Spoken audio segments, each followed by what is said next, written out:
Radhe Radhe everyone, मैं हूं स्पर्धा और आप सभी का स्वागत है मेरे यूट्यूब चैनल स्पर्धा क्रिएटिव लाइफ में। आज का जो ये वीडियो है वो है एक इन्फॉर्मेटिव वीडियो। अभी से 2 महीना पहले मैंने आपके साथ एक वीडियो शेयर किया था, वो एक ब्लॉग था जब मैं गई थी रामनगरी अयोध्या। तो वहाँ पर मैंने आपके साथ बहुत कुछ शेयर किया और फिर मैंने ये भी कहा था कि ये जो नगरी है वो मेरे घर से फ़िलहाल मैं जहाँ स्टे करती हूँ वहाँ से मात्र 1 घंटे की दूरी पर है, इसलिए यहाँ अप्रोच करना हमारे लिए काफ़ी आसान है। और हम लोग सुबह निकले थे और शाम तक घर पहुँच गए थे। लेकिन मैंने आपके साथ एक बात शेयर की थी कि अगर आपको रामनगरी अयोध्या को 1 डे ट्रिप में कंप्लीट करना है, आप कहीं दूर से यहाँ विज़िट करने आ रहे हैं, रामलला के दर्शन के लिए आ रहे हैं, तो आपको किस तरह से टाइम मैनेज करना होगा, कहाँ कहाँ जाना होगा और हाँ किन किन महत्वपूर्ण स्थलों का जो कि रामलला के मंदिर के अलावे हैं उनका दर्शन करना चाहिए, वहाँ जाना चाहिए। एंड उसके बाद ऑन टाइम आप रिटर्न भी हो सके एट नाइट या फिर आप इन द इवनिंग, जहाँ आपको वापस रिटर्न के लिए या तो एयरपोर्ट जाना हो या तो बस स्टॉप जाना हो या फिर रेलवे स्टेशन जाना हो, तो आप वहाँ के लिए भी निकल पड़े। तो चलिए आज मैं आपके साथ शेयर करती हूँ कि आप किस तरह से 1 डे ट्रिप में कंप्लीट करोगे अयोध्या को। सिंस जब हम लोग गए थे तो वो सर्दियों का मौसम था, लेकिन अभी जैसे धीरे धीरे गर्मियाँ आ रही हैं तो आपको 6 से 7 बजे वहाँ पहुँच जाना चाहिए। अगर आपकी ट्रिप इतनी शॉर्ट है कि आपको 1 दिन में सब कुछ देखना है और फिर वहाँ से रिटर्न भी होना है, तो आपको 6-7 बजे वहाँ पहुँच जाना चाहिए। और पहुँचना का है मैं बता दूँ, आपको पहुँचना है लक्ष्मण की पौड़ी पर। जैसे सरयू नदी वहाँ की मुख्य नदी है, सरयू नदी के किनारे ये नगर बसा हुआ है और कहीं कहीं पर सरोवर जैसे बनाए गए हैं एंड उन्हें नाम दिया गया है लक्ष्मण की पौड़ी, राम की पौड़ी, हर की पौड़ी, इस तरह से नाम दिया गया है। तो आपको पहुंचना है लक्ष्मण की पौड़ी पर, जहां पर विराजते हैं नागेश्वर नाथ। नागेश्वर नाथ भगवान शिव को समर्पित एक मंदिर है और ये जो नागेश्वर नाथ है ये भगवान शिव को समर्पित है। और इन्हीं से 10 या 20 कदम आप आगे की ओर जाएंगे तो आपको वहाँ से सरयू घाट दिखाई देगा, जहाँ पर लोग स्नान करते हैं। वहाँ पर चेंजिंग रूम्स बने हुए हैं, सरकार द्वारा बहुत सारे प्रोविज़न्स किए गए हैं अच्छे, जो आप देख सकते हैं घाटों पर जा कर के। तो वहाँ आपको क्या करना है, जैसे मैंने कहा कि आप किसी तीर्थ को विज़िट करते हैं तो वहाँ पर अगर कोई ऐसी नदी है जो बहुत पवित्र मानी जाती है, जहाँ का स्नान काफ़ी महत्वकारी होता है, तो इसमें एक नदी सरयू नदी भी है। आप कहीं भी स्टे कर रहे हो, भले ही आपने होटल से या घर से नहा करके आप पूरी तरह से आए हो, बट आप कोशिश करें कि सरयू नदी में डुबकी ज़रूर लगाएं। तीर्थों का स्नान बहुत ही महत्वकारी होता है, तो आप सरयू नदी में स्नान करें। चेंजिंग रूम्स अवेलेबल है, वहाँ पर आप अपने कपड़े वगैरह बदल सकते हैं बहुत ही आसानी से। देयर आफ्टर आप सीधे जाएंगे नागेश्वर नाथ, जहाँ पर आपको जलाभिषेक करने के लिए पात्रों में जल, फूल, जो भी व्यवस्थाएं हैं वहाँ के स्टॉल्स पर पैसे से आप उपलब्ध करा सकते हैं। एंड देयर आफ्टर आप नागेश्वर नाथ में भगवान शिव का जलाभिषेक करें। एंड जब जलाभिषेक हो जाए तो आप फिर उस जगह को वहाँ से छोड़ दें और वहाँ से आप निकल जाए हनुमानगढ़ी के लिए। देखिए, रामलला का मंदिर काफ़ी ज़्यादा विख्यात हुआ है पूरे देश में, लेकिन मैं आपको बता दूं कि राम जी हनुमान जी के बिना नहीं चलते और हनुमान जी राम जी के बिना नहीं चलते। तो हनुमानगढ़ी, जहाँ हनुमान लला विराजते हैं और रामलला विराजते हैं राम मंदिर में, तो ये दोनों ही मंदिरें वहाँ की मुख्य मंदिर है। आपने स्नान कर ही लिया है तो आप पूरी तरह से शुद्ध हो चुके हैं और वहाँ से सीधे आप निकल जाए हनुमानगढ़ी के रास्ते में। मैं आपको बताऊं कि रामलला ना जा कर के हनुमानगढ़ी जाने के लिए मैं क्यों सजेस्ट कर रही हूँ। कारण ये है कि हनुमानगढ़ी में आप प्रसाद ले करके जा सकते हैं, जहाँ पर आप वहाँ पुजारी जो है, मुख्य पुजारी लोग जो हैं, वो लोग प्रसाद आपसे लेते हैं, लड्डू का प्रसाद रहता है। हनुमान जी को कुछ समर्पित करते हैं, वापस से कुछ फूल वगैरह के साथ में आपको प्रसाद वापस भी कर देते हैं, सो दैट कि जो बचे हुए प्रसाद है उनका आप भोग पाएँ या फिर आप घर लेकर के लोगों में, रिलेटिव्स में बांटें। तो प्रसाद जब भी हम मंदिर में लेकर के जाए तो हमारी जो दैहिक शुद्धता बहुत ज़्यादा ज़रूरी है, शारीरिक शुद्धता होनी चाहिए। तो सिंस आपने स्नान कर लिया है, आप पूरी तरह से शुद्ध है, तो पहले आप पहुँचे हनुमानगढ़ी। एक खास दूरी तक आप अपने कार से जा सकते हैं अगर आपने ली है तो, नहीं तो जो पब्लिक व्हीकल है, जो भी वहाँ पर राम रथ के नाम से प्रोविज़न किया है योगी जी ने, लंबे लंबे से ई रिक्शाज हैं या फिर जो भी वहाँ पर वाहन चल रहे हैं, आप उनसे जा सकते हैं। तो एक ख़ास दूरी पर जा कर के वो आपको ड्रॉप करेंगे। उसके बाद से जैसे ही कैंपस स्टार्ट होगा हनुमानगढ़ी का, वहाँ से आपको पैदल ही जाना है, तो थोड़ा आपको पैदल जाना पड़ेगा। एंड अगर आप किसी त्यौहार के दिन वहाँ पहुँचते तो और भी दूरी पर ही वो ड्रॉप करेंगे, आपको वहाँ से पैदल निकलना पड़ेगा। 2 किलोमीटर के आसपास आपको चलना पड़ेगा नॉर्मल डेज़ में। आप वहाँ हनुमानगढ़ी के कैंपस में एंटर करेंगे, जहाँ पर आप प्रसाद ले सकते हैं, अपने जूते चप्पल रख सकते हैं, एंड देयर आफ्टर आप हनुमान जी के दर्शन कर सकते हैं।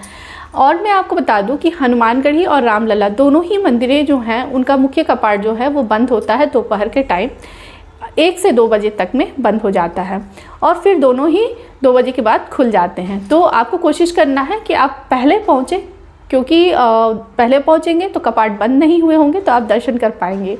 तो आप हनुमानगढ़ी में दर्शन ज़रूर करें।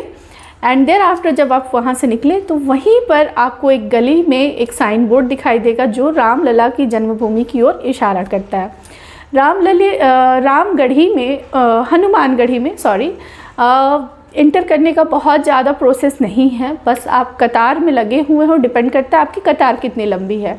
लेकिन जब आप राम जन्मभूमि में इंटर करेंगे तो वहाँ प्रोसेसिंग होती है, जिसमें आपको जूते चप्पल उतारने होंगे, रैक्स में रखने होंगे। देयर आफ्टर आपको अपनी एसेसरीज, जिसमें आपका मोबाइल फ़ोन है, कैमरा है, बैग है, या फिर हनुमानगढ़ी में चढ़ी हुई जो प्रसाद वगैरह है वो भी, अदर चीज़ें हैं, घड़ी है, ये सारी चीज़ें आपको लॉकर में जमा करनी होंगी। एंड देयर आफ्टर जब आप रामलला के दर्शन कर लोगे तो वो सारी चीज़ें आपको वापस मिलती हैं।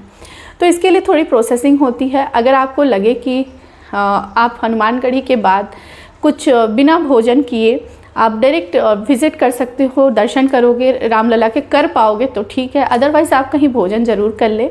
कारण मैं बता दूं कि राम जी की जब आप राम जी के दर्शन करोगे तो वहाँ आपको प्रसाद वगैरह जो भी है वो कुछ नहीं ले जाना है, पूजा नहीं करना है, बस दूर से दर्शन करना है, प्रणाम करते हुए निकलना है। तो वैसे दैहिक शुद्धता ज़रूरी नहीं है, जैसे कि आप प्रसाद ले जा कर के देते हैं तो आप भोजन करके जा सकते हैं। बहुत सारे ऐसे वहाँ पर रेस्टोरेंट्स हैं, ढाबे हैं, भोजनालय हैं जहाँ पर सात्विक भोजन दिया जाता है, बिना लहसुन प्याज का भी दिया जाता है। तो आप वहाँ पर ज़रूर जाएं, भोजन कर लें। देयर आफ्टर आप हनुमानगढ़ी से आप रामलला की ओर जाएं। अदरवाइज़ आप डायरेक्ट भी अगर बिना भोजन किए जाना चाहते हैं, जैसे हम गए थे तो हम लोग डायरेक्ट रामलला के दर्शन के लिए गए। वहाँ हमने सबसे पहले प्रोसेसिंग को जाना, जिसमें सबसे पहला प्रोसेस ये होता है कि रैक्स में जूते चप्पल देने होते हैं, बदले में कूपन मिलता है, और उसी रैक में वापस आपको आना होता है, कूपन दिखाना होता है, अपने जूते चप्पल वापस लेने होते हैं। देयर आफ्टर आपको लॉकर की ओर जाना होता है, जहाँ आपने मोबाइल फ़ोन्स वगैरह जमा करने होते हैं। देयर आफ्टर आप रामलला के दर्शन के लिए आगे बढ़ते हैं। चेकिंग्स के साथ में 2-3 बारी चेकिंग होगी आपकी, एंड रामलला के दर्शन दिए जाएंगे आपको। देयर आफ्टर आप निकलते वक्त वहाँ से प्रोवाइडेड जो प्रसाद है आप ले, और वापस आप अपने चीज़ सामान, जूते चप्पल वगैरह लेकर के निकल जाएं। रामलला हनुमानगढ़ी, इनसे नज़दीक ही आपको मिलता है कनक भवन। कनक भवन एक भवन है, ऑफकोर्स महल है, जो कि माता सीता को माँ कौशल्या ने मुँह दिखाई में दिया था। तो आप वहाँ जाएं, वहाँ आप विज़िट कर सकते हैं, घूम सकते हैं, वहाँ की भव्यता देख सकते हैं, निहार सकते हैं। अगर आप फ़ोटोज़ रील्स के शौकीन हैं तो आप वहाँ बना सकते हैं। और कनक भवन के पास ही पड़ता है कनक भोजनालय, जहाँ पर आप अच्छा भोजन प्राप्त कर सकते हैं, पैसे से। ऑफ कोर्स 2 तरह के सिस्टम्स हैं, एक स्टैंडर्ड थाली है जिसमें आई थिंक 180 रुपये की थाली है, और एक 80 रुपये वाली थाली है। और 180 वाला जो है थोड़ा सा VIP है, आपको AC वगैरह कंपार्टमेंट में बैठा करके आपको दिया जाएगा भोजन। एंड एक नॉर्मल थाली है जो आप बाहर की ओर भी खा सकते हैं। तो आप कनक भवन के पास में कनक भोजनालय से भी भोजन ले सकते हैं। इसके अलावा एक अम्मा जी की रसोई काफ़ी ज़्यादा फेमस है, जो काफ़ी वर्षों से वहाँ पर श्रद्धालुओं को कम पैसे में भोजन करा रही है, जहाँ की थाली का दाम 100 रुपये है और काफ़ी अच्छी तरह से भोजन परोसा जाता है। आप वहाँ भी भोजन कर सकते हैं। कनक भवन भी आपने घूम लिया, रामगढ़ी में हनुमानगढ़ी में हनुमान जी के दर्शन कर लिए, रामलला के दर्शन कर लिए। अब अगर शाम हो चुकी है और आपको वापस जल्दी है कि हम अपने बस स्टॉप को लौटे या फिर रेलवे स्टेशन को लौटे, तब तो आप बिल्कुल जाएं। अगर थोड़ा सा टाइम और है तो वापस आप मुड़े नागेश्वर नाथ के पास लक्ष्मण की पौड़ी पे। जी हाँ, वहाँ पर जो घाट जहाँ पे आपने स्नान किया था, आप वापस से आइए और शाम के वक्त सरयू नदी में बोटिंग की सुविधा ये उपलब्ध कराई गई है हाल फिलहाल में। तो आप बोटिंग राइड को एंजॉय कर सकते हैं। 2 तरह के बोट्स हैं, एक प्राइवेट वाले हैं, दूसरा एक गवर्नमेंट फेरी भी है, उसमें VIP टिकट्स हैं।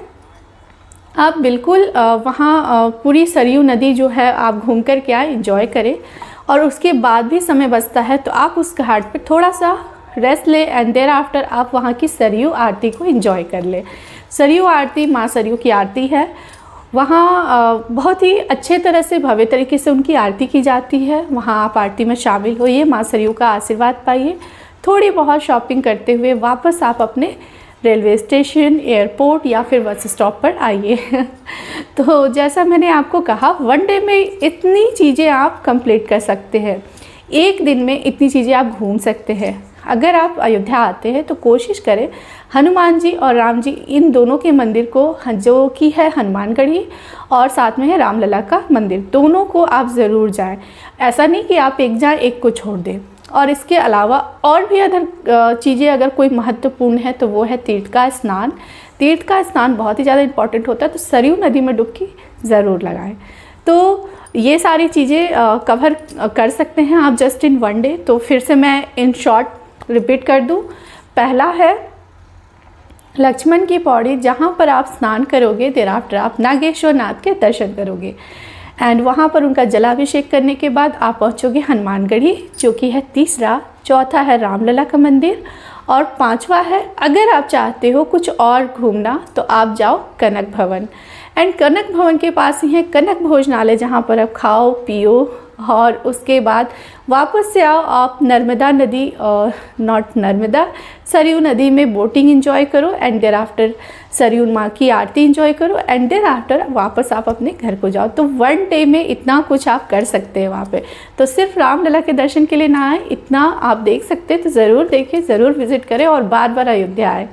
आई होप कि ये शॉर्ट वीडियो जो था, मैंने जो कोशिश किया शॉर्ट में बनाने का, वो आपके लिए यूज़फुल होगा। अगर आप एक दिन में अयोध्या घूमना चाहते हो तब क्या है कि जो मेरे स्टोरेज हैं मोबाइल फ़ोन के या फिर जो मेमोरी मैंने रखी हुई है वो काफ़ी ज़्यादा भरी हुई जा रही है वीडियोस के साथ में, क्लिप्स के साथ में। तो मुझे पुराने जो वीडियोस हैं, वो जो क्लिप्स हैं अयोध्या के, वो डिलीट करने थे। तो मैंने सोचा कि क्यों ना पहले मैं इन्फॉर्मेटिव जो कंटेंट्स है उनसे इन्फॉर्मेशन लोगों को प्रोवाइड कर दूँ, उसके बाद उसे डिलीट कर दूँ। तो आई होप कि आपने इसे अच्छे से समझा। तो मिलते हैं हमारे नेक्स्ट वीडियो में ऐसे ही किसी नॉलेजेबल टॉपिक के साथ। तब तक के लिए बाय बाय।